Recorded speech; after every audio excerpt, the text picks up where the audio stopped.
the YouTube algorithm. That's what you need. You need to have the views. Right. So you can have as many subscribers as you like. If you don't get any views, you won't get any money. No. But the subscribers help suggest the video to those subscribers first. So they click the bell, click the notification icon. Yeah. I always hear that. Yeah, subscribe, like. But then there's that other argument, like they say, should you be a YouTuber that begs, like, go on, subscribe, like, hit the subscribe and like button for us, please. Come on, or should you not say it and hope that and think that they do that anyway out of their own appreciation of your content? I think you should just let them decide if they want to do it or not. Yeah. I think that is, but then also I feel like, are we going to miss out on things? Because people do it. I hit the like button on videos more so that I know that I've watched that video and don't watch it again. Yeah. Right? But I know a lot of people don't hit the like button. You see 10,000 views, 200 likes. Yeah. It's like, well, I feel kind of bad for some of these people because they've given you information. These people have obviously watched it. And they can't just go. But there are some people out there, regardless if it's famous or they're friends or that there will be good content, right? But they will not like it because it's you or same door. They know you, or they wouldn't do it for that reason. Not and if it is a good enough thing, it's just because it's you, they won't. You think Instagram for starters? I get no views on Instagram. Right, put a video up, video up on your story. Put a post on. 200 people will watch your story.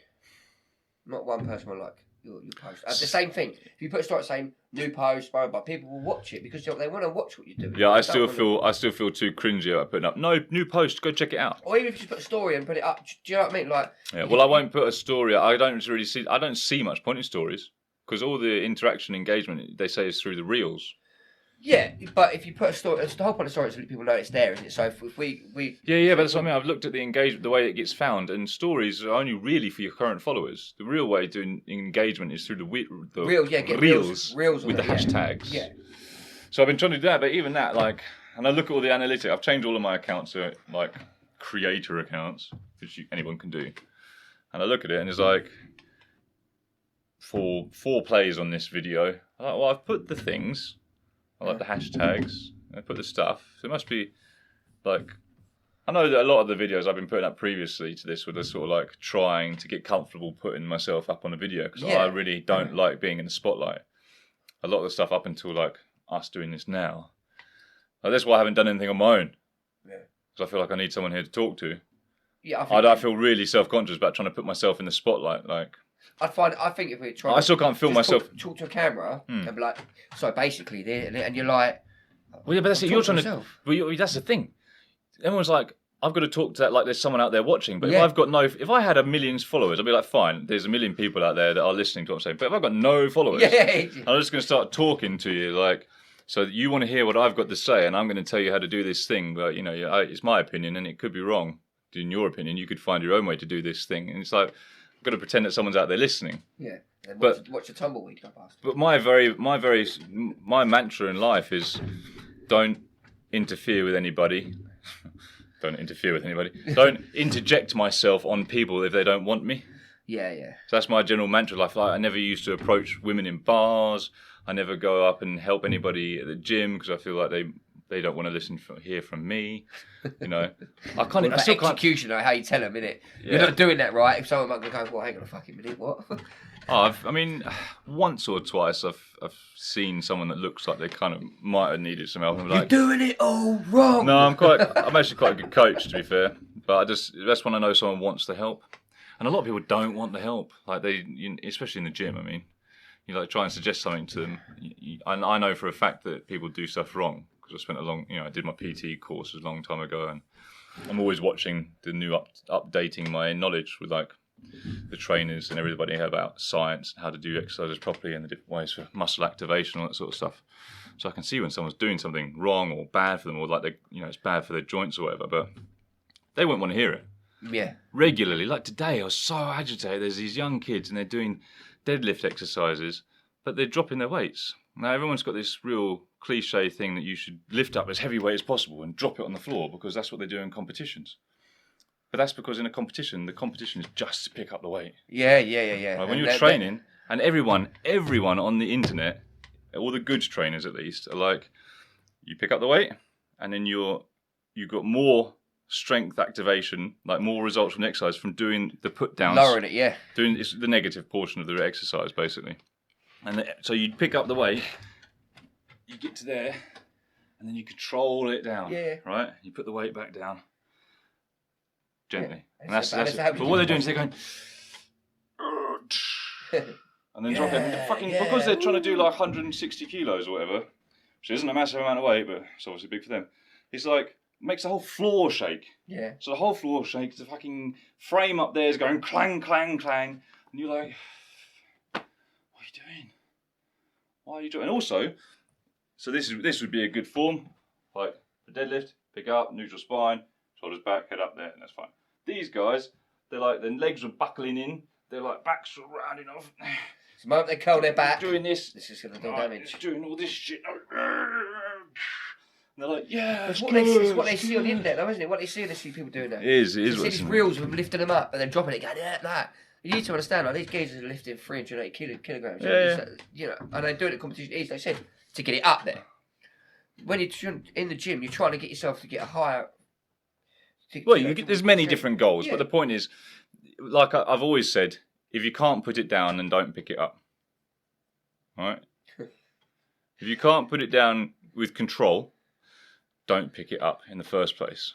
Because, so there's the big thing, right? If you can't do the positive part, the positive part of an exercise, they're teaching you now to do just the negative, slowly, about 8-second negative, they say. When you can do an 8-second negative a few times, you should have the strength to do one positive. So if I can't pick up this chair like this, they'd say, put this chair on something. I won't put it on anything here because there's nothing strong enough.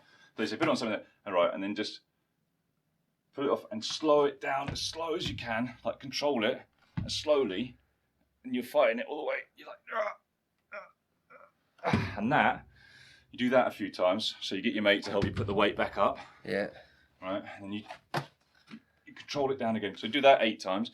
When you can do that 4, 5, 6, 7 times, you should then have enough strength to get one up. And then once you've got that first positive, so it's with pull-ups. They say, like, if you can't do a pull-up to there, get yourself on a chair or a box or something, or whatever you can to get up to the bar, and then you lower yourself down. Yeah. 8-second negative. Try to get an 8-second negative. And the idea is when you've got like 4 or 5 8-second negatives, you should have the strength to pull yourself up. Okay. Didn't know that. So that's the principle. But the same principle applies when you can do the positive.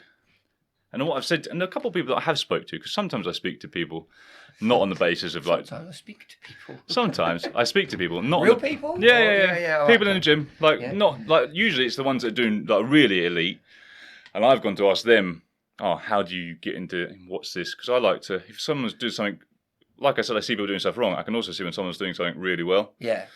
And I always say, you're actually way better than I am. What did you do to get to that level? Because that's something I'm struggling with at the moment. And they'll try. Anyways, we'll talk, and then I'll be like, blah, blah, blah. But they'll also have friends come over, and these other guys, but yeah, and I've got a problem doing so that's like a line you use? Line I use, a chat line for the gym. No, I'm saying, is that what you say though? What? What you just said? Not specifically, but that's like the idea. I mean, because that's kind of like, I'd be a bit freaked out. Well, no, I mean, I've seen guys in there you're doing amazing. Let me get you. super good. Well, yeah, they're like, mate, it's really impressive what you do. I'm trying to do the same thing. If he says you're really impressive, I'm like, I don't swing that way, mate. Sorry. Well, that's fine. I mean, obviously, a little bit of you does because you're so worried about making sure everyone knows that you're straight. No. You couldn't even compliment. I wouldn't even put myself in a situation. You couldn't even compliment a guy on doing something that he's taken years to practice and achieve. Like, I'm sure he's got years of practice. The point is, when there's other people then come into the conversation and they're not as elite and they're like asking things, and at that point you can then give the information, or I feel like I can then give off the information and the knowledge I have because they've asked the question. So more people have come over at this point. So now there's about 3 or 4 of you bothering this guy who's just trying to get a workout done. Yeah. Right? But it's exactly that. And he's probably going, for fuck's sake, mate. No, like, can you just all fuck off? Yeah. Right. Because I would be. I'd be like, listen, I'm No, trying I to had a friend. work out. I had a guy I met when I was away at the gym. He had exactly that problem. He was like the mascot for doing calisthenics exercises. All right, Larry. Hope you're doing well. And if you're out there, and but everyone would come and bother him. He's standing there. Oh, hello. No, but that's the thing. Everyone would come and bother him. He was such a nice guy that he'd just talk to everybody. But I'd see him. He'd be in the gym for like 4 or 5 hours and had barely a chance. He'd barely a chance to do his own exercises. I was going to say that I'd be pissed off. The point. You see him picking up someone, just leave me alone. The point. And I actually said to him, look, you know, for your own benefit, man, you probably just put your headphones on and not let these people interrupt you all the time. But I think he liked talking to people, so maybe it was something he didn't Maybe he's a mind. nice person, doesn't want to do it. But I see the inner thoughts are, fuck off. And even if you had earphones on, No, he would literally say he'd never tell anybody to fuck off. He's just Yeah, a yeah, genuinely he's a super nice nice guy. guy. But he's also super amazing at the stuff that he was doing, to the point where I could say, that's really impressive. I'm struggling with that myself. How do I get there? Do you have any tips for me? Pointers, that sort of thing. And he did. And he helped me with a But how couple of many little times bits. a day do you reckon he gets that? Well, that's the thing. That everyone used to go up and say, because he was there all the time, the other kids in the gym, like the ones that looked up to him, they would always go over and that's their friend group. That's their social bit at the gym. Yeah, I can understand at the end of stuff, but who's doing the workout? If people keep asking me, I'd have a sum up card thing.